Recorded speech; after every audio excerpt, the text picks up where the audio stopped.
Hey everybody, it's Chris Johnstone. Welcome back to the Loan Officer Podcast. Fif, welcome to the show. Thank you. Thanks for inviting me. If we're in the industry, we know who you are, but if you wouldn't mind, tell us a little bit of your story of how you got into the mortgage industry and where you are today. Perfect. It all started with I was buying a house. I worked for a corporation that went belly up a little bit because of insider trading, but I still had a job there. And I applied for a loan and it got rejected. And I was like, oh my God, I really wanted this house. It wasn't going to work. And someone referred me to this mortgage broker at the time named Judy Smith, who was amazing. She was like the guru of mortgage brokers. And I walked in her office, and these were the days when we actually had offices where you sat at and there was people around. I loved the buzz. I loved the energy.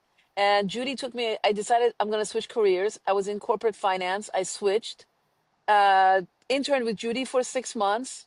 I had two little kids, so it was a big, scary change. My daughter was 1, my son was 3. And I switched into the mortgage world and just never stopped. That was 25 years ago. Wow, that's incredible. It's Yep. so my buddy Frank Garay, he always says, typically we don't find the mortgage business finds us. It So, definitely found me for sure. Yeah. Yeah. and tell us a little bit about your production right now, where you at, and just so that everybody knows who they're listening to. Um, I'm gonna end the year about 250 million in volume. Uh, Goal for next year is about 350 million. I think I've certainly learned a lot along the way as to how to expand and how to grow the business. Yep. I'm located in Northern California, so I'm blessed with, big loan amounts. Yep. But I'm also with Origin Point, and that's a division of Guaranteed Rate. We have an affiliation with the Compass offices. That certainly has made a huge difference for me, Huh. um, because I've got exposure to these offices. I walk in, I present. It certainly took my business from being primarily refinances Yep. to enable me to survive in a time where refinances were zero. Yep. So yeah, that's kind of where I'm at. That's amazing. And so the no the normally the question that I start with is, where do you get the majority of your business from now? Yeah. Um, I would say that the entry into Compass, the connection in Compass, enabled me to create a very strong database of agents. Yep. So at this point, I would say probably a good 80% of my business comes from those agents. I mean, I work That's with agents and well, now it's part of Anywhere, which is Sotheby's, but I have Vanguard agents. I have agents, at Red Oak, but it all, that connection. so realtor referrals. Yes, 100%. Yes. So do you have a strategy that you use to go out and make new relationships? Is it a majority of office presentations? Like, how do you approach building and growing those relationships? 100% the office presentations make a big difference. Hmm. Because, first of all, it's short amounts of time. Yeah. I don't present for more than like 3 minutes, What? 3 to 4 minutes. Yeah, because people really don't. When people start looking at their phones, you've talked too much, right? Yeah. So it has to come in with a punch. And really, what is my purpose of presenting? To give the agent something that can help them close more business. Yep. So we have these incredible programs. I'm really blessed with the programs we have. We have one where we have lenders that exclude the cost of a borrower's departing residence if they fit certain criteria. Okay. So instead of going and talking about the details of if your debt to income is this, and people don't care, Yeah. I tell them, if you have a borrower in this situation, we have products for you. So Yep. really, the message is about a minute, a little bit over a minute about the market, as long as it pertains to the agent and they're interested. I don't make it too complicated, and literally about a minute or a minute and a half of a product that can help them. Yep. And that's really all they need. As long as they get the feeling that you command the business and you understand it, I don't need to go into all these semantics and details that really is boring for the agent. So Yep. 3 to 4 minutes is plenty. And I talk and come off, and that's it. That's amazing. And so you're just consistently getting in front of them with, if you Yes, have this client, I have this solution, call me when you've got a deal and I'll let you know what solutions I have available. 100%. That's kind of my approach. I do set up coffees with agents one on one. I find that is helpful for sure because it makes it more personal. but I think the presentation is taken to a different level. I also put out a newsletter every Thursday that I draft myself. I Okay. actually have to say I use a lot of Barry Habib's information from MBS Highway. Super helpful. Yep. Um, I pull a lot of information from that, and I put a little at the end of it. It's called Facts, Rates, and Inspiration. I write a little blurb about something personal in my life, which honestly I think 80% of people read it for the personal, but doesn't matter. It puts me in front of them, you know. Right. And Yep. Tuesdays I do a one paragraph tip. Like what are the steps of a mortgage product? What is the interest only loan? What's a 40-year fix? Just something that's helpful. That's it. Yep. That is incredible. Barry is Yeah. amazing. He's Content. amazing. Yeah. Yeah. If you don't take advantage of that content, there's something wrong. There's tons of content there. Yeah. Yeah. And are you leveraging artificial intelligence at all to like do market research and bring you I, tidbits to think about? yeah, sometimes I definitely do. For example, if I want to understand a little more about like the impact of I don't know, the government shutdown, for Yep. example, on the mortgage industry. So I have my verbiage, but I put it in there and I get some more information. So 100%. Yeah. If I can get more, absolutely, I will. Yeah. Excellent. Yeah. Links and resources. Okay. So that's Yeah. absolutely incredible. What about the deals that you have in process? Do you have anything that you do in order to strengthen the relationships with the realtors that you're working with, but also the realtors on the other side of the transaction? Yeah. So, um, about 4 years ago or 5 years ago, there's a agent that I learned quite a bit from. His name is Hunter Mark Ward. He's in the East Bay, and he was All telling right. me that he calls all the closed deals and calls some people. And I was like, that's a good idea. And he said at that time that it's a missed opportunity not to call the listing agents. Yeah. And what I found out is no matter how automated we are, no matter how much technology there is, at the end of the day, the phone call is what seals the deal. 100%. So for deals that I have in process, pick up the phone, call people. For listing agents, every time that I close a deal, I call the borrower, the buyer's agent, and the listing agent to thank them. So throughout the transaction, I just pick up the phone as much as I can. And I'm telling you, I'm probably at 40%. So I'm definitely not giving myself a passing grade on that. But I would say that I'm 100% success when I do make the calls. Right. I just have to do it more often. I need to pick up the phone. I do as much as I can. I need to do more. So Well, and to see at your volume having great opportunities still within the business to catch low absolutely. hanging fruit. Like we don't need leads from Facebook. We don't need dancing No. videos on TikTok. It's just like phone calls to people we already have with relationships with, and away you go, more volume. The human touch, the human touch, the human touch. The more you connect with people, the more you become a human that cares, the more you show that you are the person that knows, you are the advisor, you are the knowledge. It's really the ticket, honestly.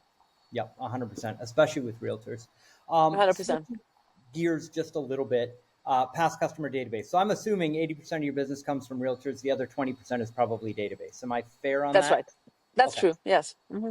What are you doing to your database marketing to continue that relationship? The newsletter, the Tuesday tips. Um, I definitely, we have a really good software that it goes through and identifies people who should be able to refinance, Yes. reaching out to them. Um, Oh, you actually that, reach out to them. You would not yes. believe how many people I've met that get the alerts that don't reach out. No, I So, do reach out. I yeah, think that's that's crazy not to reach out. First of all, yeah, it's a disservice to the client. that's right. Honestly, think about it that way. Here you are, you're sitting there making this payment and you can save $800 and your loan officer doesn't call you. That's Yep, unfair, yep, right? I mean, why did I get into this business? To help people. that's right. And that might be the difference in the motivation. I'm definitely not going to underestimate the value of the income. Of course, it's great income. It enabled me as a single parent to put two kids through school. Wow. I take care of my mom. So yeah, I'm responsible for my mother and my kids, but I took care of that. So I'm not downplaying the impact of the income for sure. But if you really think of what motivates me is to help the person. So Yeah. you're a person, you're counting on me to tell you when it's a good time to refinance. And if I don't do that, then you wouldn't want me as your mortgage broker. Mm. I'm not doing you any favors, right? Listen up, folks. It's not work to do your database. It's a duty to do your It's a, database. yeah, that's how I think of it. It's a duty. It's like it's what we need to do for our clients is to give. Now they might decide they don't want to do it. They might decide they want to save more money. They might want to, but we just need to let them know. That's it. That's our job. Yep. I Yeah. could not agree more. Do you have a strategy in place for getting online reviews? Do you care about online at all? Does Yeah. that, how does that fit? So about a year, maybe 2 years ago, I started when I sent my thank you email. I gave them a link to Google to put Yeah. the Google reviews. And honestly, I think I'm at over 100 reviews. Yeah. I'm at 120, 130 reviews on Google. That started only 2 years ago. Holy Um, smokes. I don't underestimate that because when you look to go like if you are with a group of friends, what is that they say? Let's go have a good Chinese restaurant. What do? You put it in Gmail, right? So Yeah. I think that in Google, so you kind of look in Google and say, okay, where's a good Chinese restaurant near me? People Google you, right? I think it's foolish to think that they won't. And Yeah. if I have over 100 reviews, and they're all positive, people read that. So that's part of my thank you email is a link to the Google review. Yeah. Yep. And I could not stress enough, and hopefully there's some value in this for you. We're seeing faster than I have ever seen a change in consumer behavior happen, the shift to artificial intelligence and people using Yes. ChatGPT in order to get those recommendations. And when you're referred by the realtor, or when somebody from your past customer database refers you, it is somebody going on asking ChatGPT, "Hey, tell me what I can find out. Tell me what you know about this loan officer," and having that 100%. on hand in order to send that We back. do that. I mean, I would do that, Yeah. correct? If Oh yeah. I'm using ChatGPT practically to curate my running plan. I mean, it's ridiculous. I'm using it for everything. So, did I do it 6 months ago? No, but it's Yeah. certainly taken over because it's such a powerful tool. So I think that the more I can put out there, the better. I don't do the social media as I should. I'm actually going to bring one other person on my team so I can free up some of my other people so we can do more. Yep. But it has to be authentic. So I'm trying to search for the authentic voice of what I can put in there. And when I figure that out, I will. But until then, I'm not just going to post like, oh, I just had coffee. Not super. Not, who cares? Like Yep. whatever. Once I figure that authentic voice, I will start posting there too. So, Fip, when you think about social media, like as a top producer and a thought leader, do you look at social media from I want to talk to my consumers or I want to talk to my realtors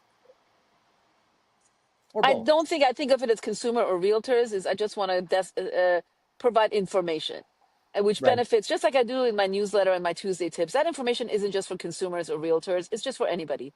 Really, Yeah. honestly, like who doesn't want to know what's going on in the financial world? Who doesn't want to know what's happening with rates? Um, benefits all, correct? And in Yep. my Tuesday tips, like what is the impact of the furlough? What is the impact of when the property taxes due? How are they calculated? All that stuff is valuable.